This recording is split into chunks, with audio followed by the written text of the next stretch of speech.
Well, it looks like another night for salted fish. Welcome to another Down the Rabbit Hole video. About a year ago or so, I talked about salted fish. As part of my follow-up to my original Dungeons & Dragons Iron Rations video, I mentioned how anytime we would be stuck with nothing but iron rations for the night, the DM would say, well, it looks like you're stuck with another night of salted fish. And I had always thought, what would that be? So I tried out some of this salmon, beef jerky, whatever salmon jerky stuff.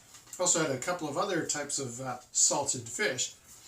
But I thought I should actually do a little bit of a follow-up to that video because there is salted fish. There is something you can search for online and is well available in a lot of stores called salted fish.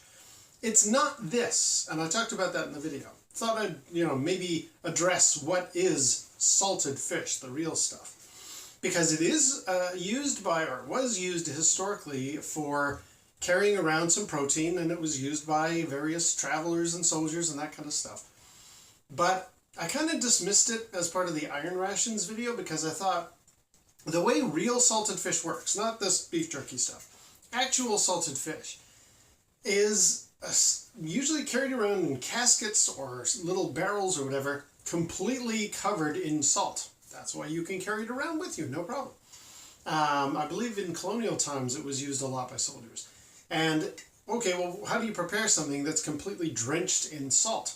What they would do is leave it sort of on a hook or something and just let it be washed out by a stream.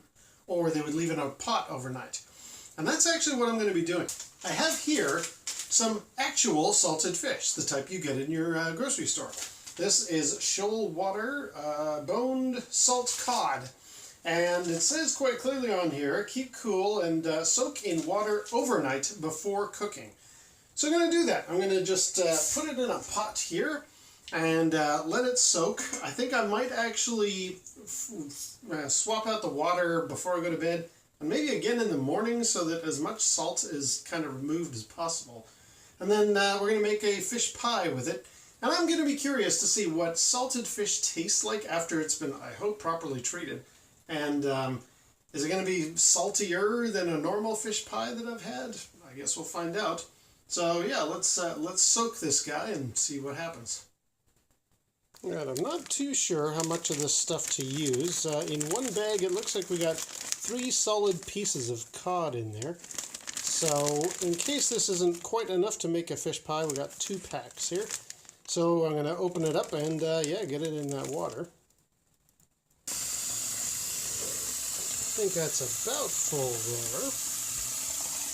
So now, again, the idea here would be that our travelers would take some kind of a bucket or something, fill it with river water, and let their fish that's been sitting in the bucket, barrel of salt, eventually, come on, there we go.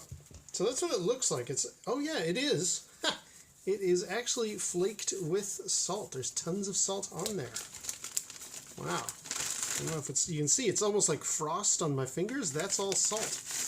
So let's just leave that in there overnight and sort of simulate what it must have been like to have your salt cod, your salted fish, sitting in a bucket, sitting in a stream, what have you. Gonna rinse it out again before I go to bed and again in the morning. And let's see what we get. I've only just moved the fish a little bit, and the water's already become extremely soupy and dense of a fog of salt. So I guess the stuff is actually separating off the fish already. So that's kind of interesting. But again, I'm going to give it a proper rinse tonight and tomorrow. Then we'll make a fish pie.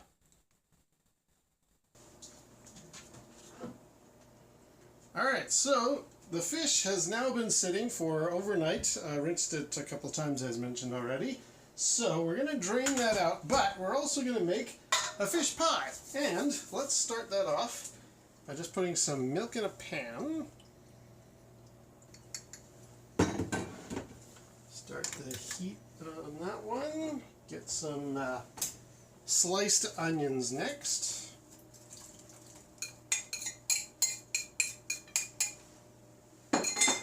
and salt and pepper to taste.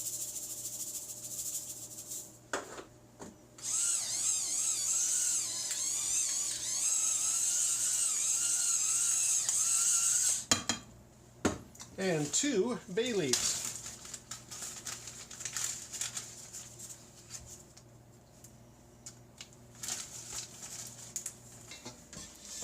Let's strain the water off here. And move these guys into the pan.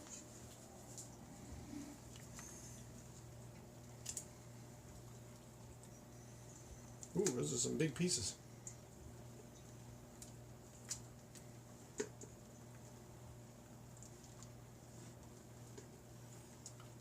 And then it'll come up to heat and we'll let it cook for 2 minutes. Alright, that's starting to bubble and simmer nicely now, so we're going to cover it and turn it down to about medium. Give it 2 minutes. Okay, 2 minutes later we've had a nice cooking there. So I'm going to slide it off the heat and I'm going to just leave that for 20 minutes to sort of let the flavors infuse inside there. Meanwhile, got to mash up some potatoes for the cover of the pie, but if anybody knows how to mash potatoes, I'm not going to bother filming it. Just assume here you mash potatoes. There we go, that's the mashed potatoes done. They're a little orangey because actually we're adding just a little bit of cheese to them and then we're leaving that to sprinkle on top. But now we take the fish and we need to drain it, and basically what we're going to do is set this here, take the lid off. We're going to drain it through a colander and we're going to catch the milk underneath. If you can't see that, there we go.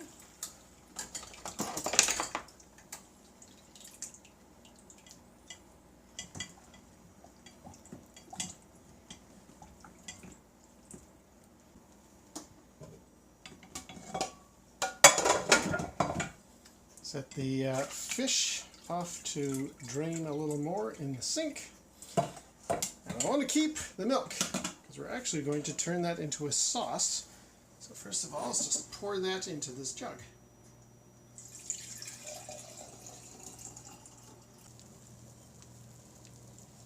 So we're making a roux. There's 40 grams of butter melted. Now we're going to add 40 grams of flour, bit by bit. Let it form a nice paste.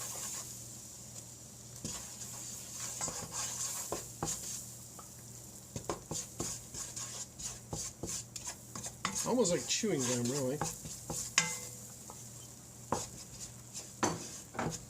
And then to that, once it's formed those little blobs, start adding in the milk that we just strained.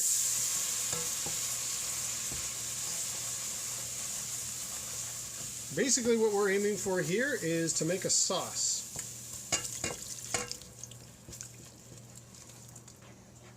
Let's get that basically into a smooth sauce. So now add 150 grams of frozen peas.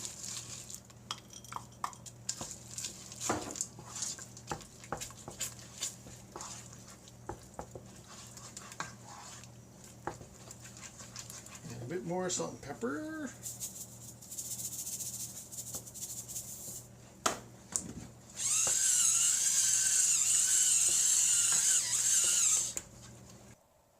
Alright, now we brought the oven up to 400 degrees, so we take half of the sauce that we just made, put it into an oven-proof dish, like about yay. Just form a little bed for the fish to sit on. Just set that there temporarily. Nice and good. We just want the fish, we don't need the onions here, and probably a good idea to just break it up into chunks, so let's do that. Then remaining sauce on top. Make sure we get all those peas on there. Give all the fish a good coating.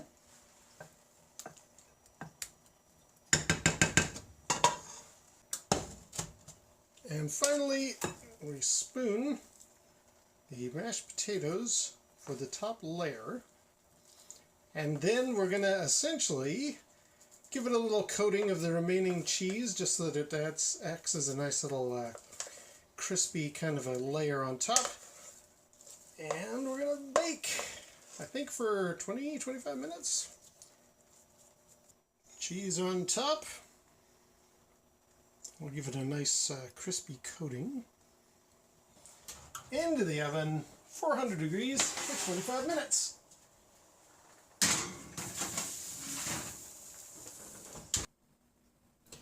And there is the fish pie. Almost looks more like a casserole, but there's fish in here, and I'm very curious. I'm going to take a nice big piece. That is definitely the fish. We've had this fish pie before, so I kind of know roughly the flavoring to go for.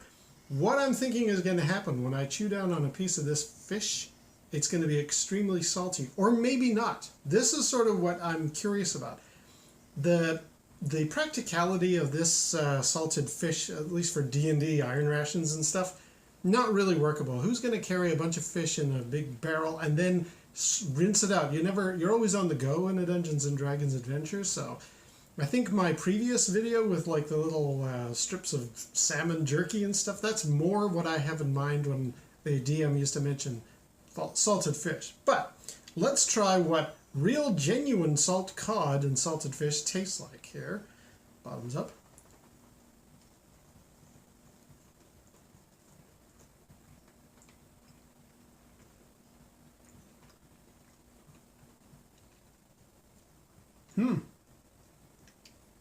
No, the saltiness is totally gone. It's just like regular fish pie. It tastes fine. It's got no lingering aftertaste of like, I would imagine like almost like little bits of salty sand granules stuck in my teeth, but no, this is just like regular fish pie. Yeah, it's great. It's fine. It would have been interesting to compare maybe if I had not rinsed it as many times, like if I'd only done it the once before cooking the following day. I'm sure as heck not going to repeat this little experiment. But I was just like, no, I was going to be way too salty, and I was thinking for sure this was going to be salty as I eat it. But no, it's like regular old fish pie. So, there we go. I have now had some salted fish for Dungeons and Dragons, kind of not really. And I guess until next time, we'll see you down the rabbit hole.